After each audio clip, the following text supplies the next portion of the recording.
So I ordered this grease gun locking coupler to put on the end of my electric grease gun. Let's go ahead and open this up and check it out. So in the box is this locking coupler that you put on the end of the hose on your grease gun. There's nothing else in the box, but it's pretty straightforward. You just take off your existing coupler and screw this one on. Compatible with all grease guns, so it should be compatible with your grease gun. This one says 14,000 PSI, so yeah, I would assume that's pretty high pressure.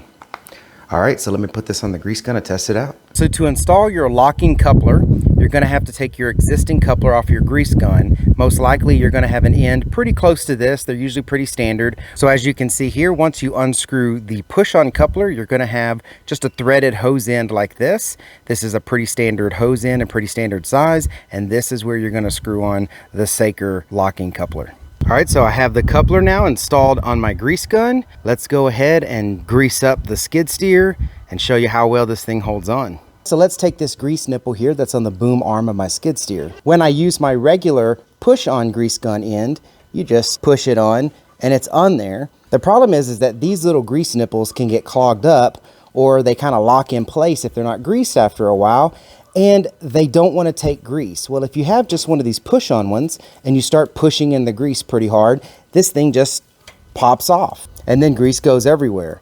So the point of the locking grease gun coupler is to couple onto this thing here, and up to whatever PSI, they're not going to pop off until you want them to come off. All right, so I'm going to go ahead now and put the SeidelRanch coupler on.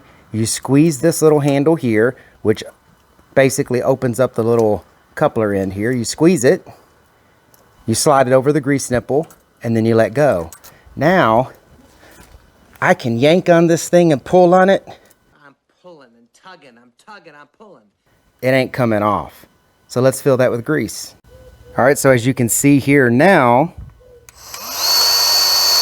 this thing will take all the grease I want to give it without it popping off. It's squirting out the sides. That's pretty normal. I can grease it, over grease it, whatever I want to do. But now I'm assured that this coupler is not going to pop off and just squirt grease all over the place. It's going to stay on this grease nipple until I tell it to come off, which is by squeezing this and pulling it off. And that's why you need locking couplers. So now I put the locking coupler on the other boom arm, and I'm going to start filling it with grease. And as you can see, the grease is starting to come out. And even though it might take some high pressure to get it in there, it's getting it in there and it's not popping off and squirting all over the place. Very useful tool for anyone that has to use a grease gun, especially on things like tractors and older equipment, stuff that sits outside. These little grease nipples get rusted up and they start locking up on you. Then they'll make those push-on couplers just pop right off. Not the locking ones. All right, so if this video was helpful, if you give it a thumbs up. If you haven't done so already, if you'd subscribe to the channel, that really helps me out. Thank you very much for watching. I appreciate it. Y'all take care.